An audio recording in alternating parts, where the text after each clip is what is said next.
Okay, Joseph, Bill, it's a you went. pleasure to see you again. I know you're And we on the see other each other side of the too country. often. I Yeah, you're on the other side wanted of the to bring country. you on today, Bill, to kind of give our customers some perspective, because on a day like today where there's just been a swirl of information and knowledge um, uh, that we're all being inundated with, which is fantastic.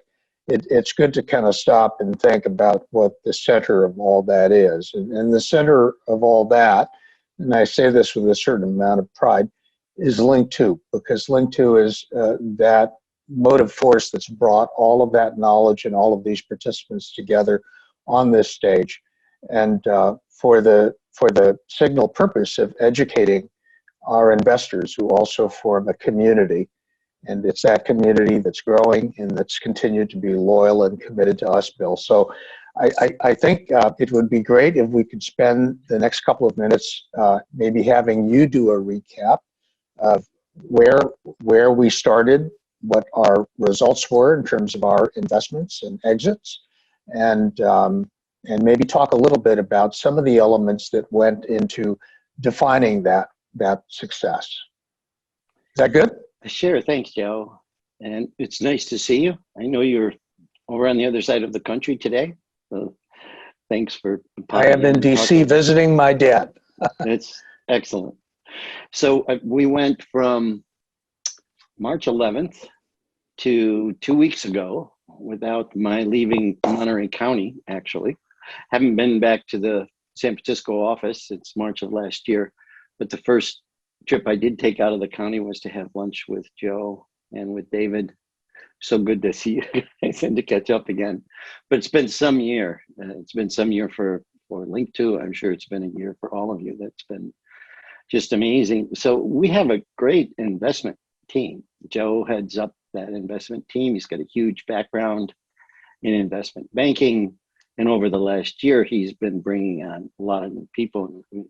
Alan's been here almost from the beginning, but then Chris came in, and between Victoria and Dan and Josh and the whole team, he's got a huge team that really helps us now with what do we invest in. But as he was saying, let's go back to the beginning. We started with, limited capital, limited assets, but a great idea. The idea was kind of turning the idea of a fund around, because in the secondary market, any of you that have experienced it, if you want to buy something in the secondary market from any of the other players that are in the market, it's a broker type deal. You have to negotiate it. You have to go through the ROFR, the right of first refusal. Sometimes there's more than one of those rights. Sometimes it takes 2-3 months to close it. And then when you get to the end of the deal, it gets bought out from under you, you lose the deal. So that's kind of a frustrating process for all of us out in the big markets, but also most of those places you need 250K for them to listen to you.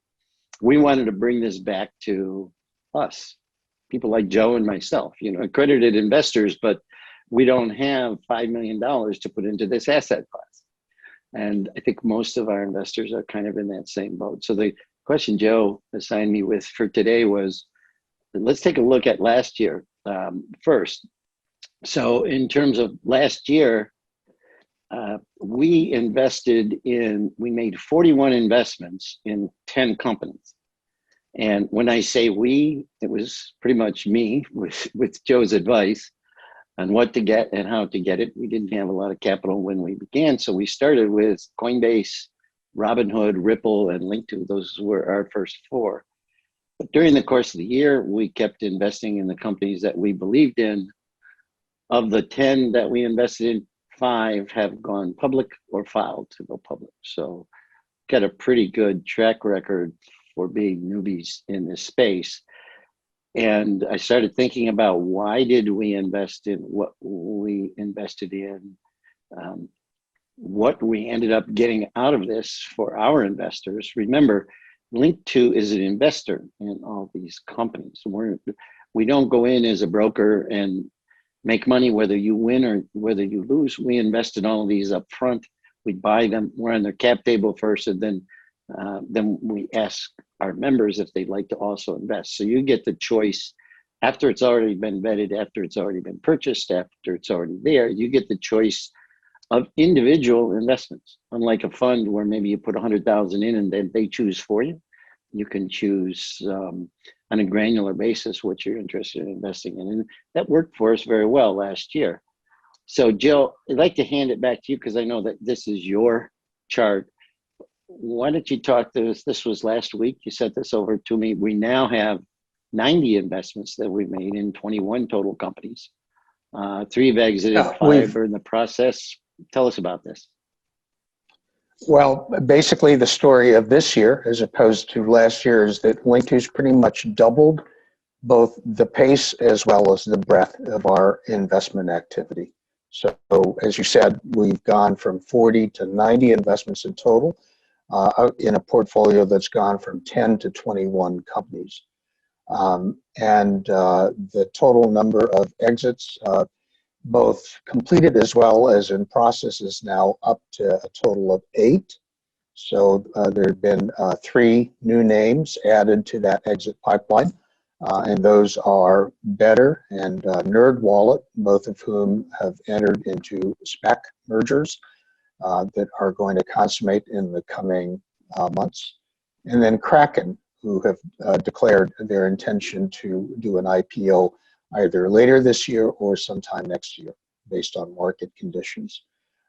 So the returns, just based on our analysis of those 8, for our customers range everywhere from 2.2x to 13 plus x for the best performers in that portfolio. We have 2 names that were not so great. They're laggards. So our customers there are looking at returns that are roughly 1 to 1. And those are investments that will probably take a little more time to yield. But I think 6 out of the 8 are very, very clear winners, even at this stage, Bill. Thanks, Joe. And you bring up a point that for me, it's always been a kind of a mystery ever since I've been investing in the angel market, the what you call the VWAP or the X factor. I'm not an investment banker. First of all, I'll tell you all that, and I'm not an investment advisor. So what I'm saying here today is more about how I do it, just as an individual investor, not really advice on how to do the thing. But my background by education is math. My background in business is engineering. So I tend to do a lot of spreadsheets, a lot of calculations, and figure things out. When I first got into the angel investing world through Keiretsu Forum, Linqto is a proud member of Keiretsu Forum, and we own the virtual chapter of Keiretsu Forum and also create their technology. Got involved with a lot of angel investing, and one thing that I always heard was I made X, I made 5X, I made 10X, I made 2X on that deal, but I never heard I made 10X in 1 year or 2X in 20 years. It's just the X factor. And for me as an investor in real estate for so many years, I've always looked at more than just at the X factor. So I did a little math, back of the napkin math here. This is about Linqto. Our first seed round was at 21 cents in 2016. We just did a tender offer last month at $1.40, and we're selling at $1.40 on the platform. That's also our most recent 409A from a couple of months ago. So the investors who invested at 21 cents in 2016 got a 6 2/3 return so far on their investment. If they came in the second seed round at 30 cents in 2017, they'd have a 4 2/3 X factor. And for those investors who came in last year in our A round at 40 cents, they're lagging way behind. They only have 3.5X return compared to those people who invested back in 2016, who had almost a 7% return. But I never looked at investment that way in real estate. We always looked at internal rate of return because there's a time value of money. So internal rate of return takes into account the calculation of what your money is worth as it's being used. And if you're doing it in the future, you have to make certain assumptions. course, with this calculation, we're looking in the past, so we can start in reverse and use NPV, or the net present value, because we know what that is. That's $1.40.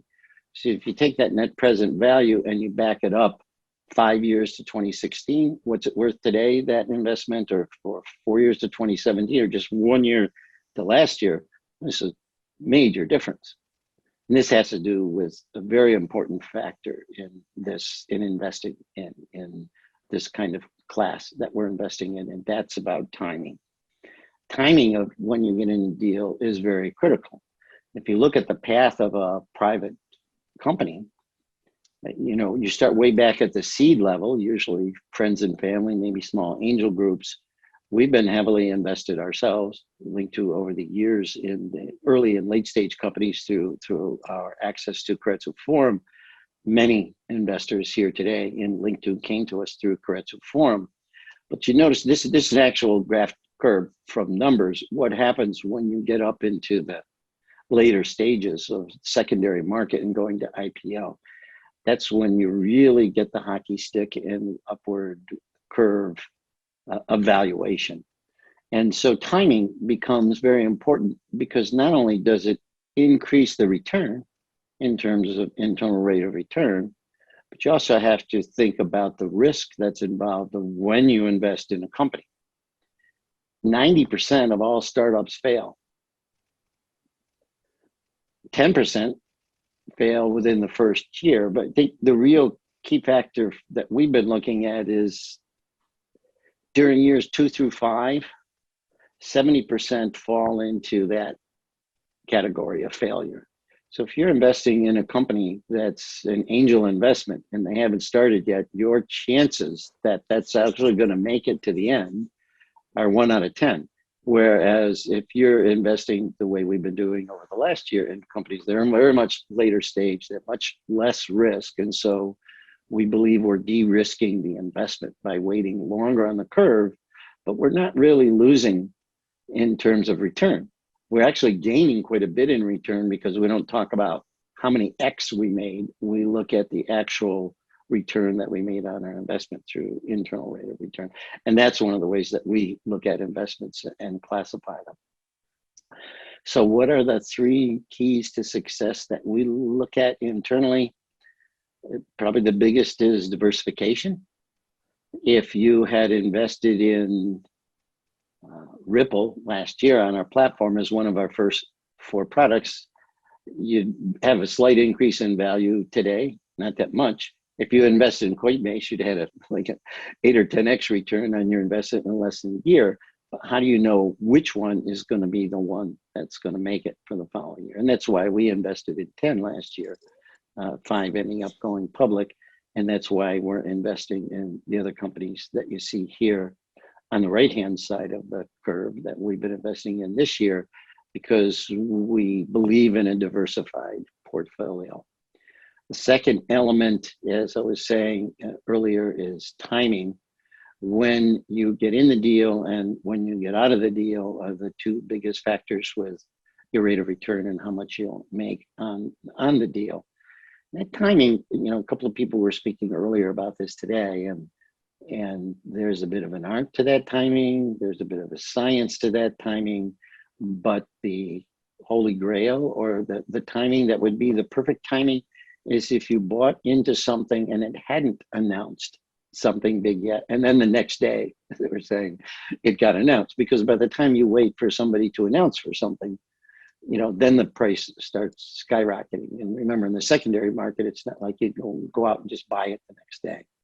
You still have to go through the ROFR period. You still have to contract for it. You still have to get it. Linqto's been caught on both ends of that spectrum. We invested in a lot of companies in 2020 that were at a very low price when we contracted for them, and by the time we closed, they'd already gone up substantially in value, and we had the lower closing price, which is why we've been able to offer our own investors some very good deals in those marketplaces, because we contracted for them months before they come up on the platform. The opposite has happened to us. During the froth in the market, all of our customers are asking us for particular products. We'd go out and contract with them. We'd have to close them. 2, 3 months later, market may have changed and maybe we bought for too much. The advantage to our investors, they don't have to buy that stuff. If we buy it, we sit on it. We bought a Marqeta block that was, our purchase price was $10 more than the current price. You guys never even saw that. It didn't even go up on the platform. Because by the time we got it, by the time we closed it, we knew it was overpriced, and we're not going to overprice things to our investors. But because we're in for the long, and because we buy so much of everything in so many different series, our average price in Marqeta is still lower than its current market price. So, as a company, we're not losing out on that Marqeta deal. We only lost out on that one transaction that we did. Diversification, buying into the deal over and over again. If you believe in a company, it's because they have good bones. Probably the biggest thing we look at, what are the bones of the company? Are they making money? Do they have revenue? Are they profitable? We're in it for the long. We buy these things and we don't get out until they become liquid. So they end up being good investments for us, even if they're not hot today, so long as the company keeps increasing its revenue and making money going forward. That's a very important part of what we look at in the beginning. And then the third piece in terms of keys to success is specialization. I'd advise everyone to look at things you understand. So you'll notice on the left-hand side, this was my time when I was buying. All those deals fit into either fintech or blockchain. And that happens to be my background in engineering, building fintech and blockchain applications. So I knew the companies, I knew a lot of the people in the companies. That was important to specialize in that area, because I don't know a lot about the other companies on the right. Companies on the right were venturing now into different verticals than we were in last year, but we have a lot of great investment advice now coming in through our new investment team. We're still specializing though, because we're still specializing in that pre-IPO market. We're still specializing in a certain narrow market that we believe in. Sometimes it changes a little, like security scorecard that we just got in last week, the new cybersecurity issues that have been coming out with the pipeline and various attacks is making that a hot industry. So we're looking at a few others of that type as well. So I think part of this is maybe let's look at what diversification can do for you. I just took this morning. This was random snapshot of it. This is a snapshot of an actual portfolio of one of the investors on Linqto. We won't tell you the name. I'll use the pronouns he, his, him, even though this could be female or male. But he invested just under $300,000 so far on the Linqto platform, which is an average of about $22,000 per company. Coinbase already returned his investment of $78,125 for the $10,000 investment that he made last fall. And he also has Acorns, Robinhood, and Better.com that are exiting. This is an example of a pretty good portfolio. And if you diversify your portfolio, a piece of advice, although I'm not an advisor, it's just my own advice. I believe in diversification, and I'd rather get 10 things at 10 grand if I've got a $100,000 allocation to this asset class than put all 100,000 into one. It's your own investment style. And some people are different. If you had put 100,000 into Coinbase last year, you'd have been a huge winner. But if you'd put $100,000 into something else that didn't get this list or wasn't as good, maybe you wouldn't have done as well. So diversification really helps for you to get a better return on your total investment. And we're helping with that, right? So we've got the pick the winner contest that's going on today. If you want to put up the poll again, Krim or Mike, what we've told people today that are here is choose which one of these companies you think will be the next one to exit. By exit, it could be an IPO, it could be a SPAC, it could be a direct listing, it could be an acquisition, but whichever one is next to exit, we're keeping track of this and we have your name on which one you voted on If that one is the next one to exit, you will get a $1,000 credit on any investment you make in Linqto. So be sure to vote because it can lead to a $1,000 credit. So that's one of the things that we've got going on today, which has to do with picking the winners. The other piece really is about how we want everyone to be involved a little more with diversification. And so for this one, what we've said since the beginning of the day is today, if you invest in any product that isn't in your current portfolio, so if you're a new person, it's any product. If you're an existing member, it's any product that's not in your portfolio, you'll get a $1,000 credit for that purchase. We don't have this built into it. We just decided to do this a couple of days ago. So it's not built in programmatically, but we will refund to your wallet. We've already done it a few times today. People bought with their wallet. We can do an immediate refund and give you back $1,000. Or if you do it via a wire, just send us $1,000 less. Or if you forget that, we'll send $1,000 back. But you get a $1,000 credit per purchase for anything that's not in your current portfolio. And that also applies to multiple purchases. So if you buy 5 different things that aren't in your portfolio, you get $1,000 credit for each of those 5. And I think, Joe, that, I mean, I've been a little, didn't mean to be too long-winded here, but that's really kind of where the philosophy is, how we think, or at least how I thought about investing last year. I'm learning a lot. This is teaching me a lot, not just you, but coming to the conferences, coming to the luncheon, listening to people like Greg and JP and the others, you know, that were here today talking about things. Stephen has been a stalwart in terms of advice, lots of advice from lots of great people on the team. You've done a great job, Joe. That team, the community that you built up, it's different. I've been in a lot of different investment vehicles, but this really feels like a community because we're all in it together. And that's a critical piece of what Linqto's about. Thank you, Joe. Absolutely.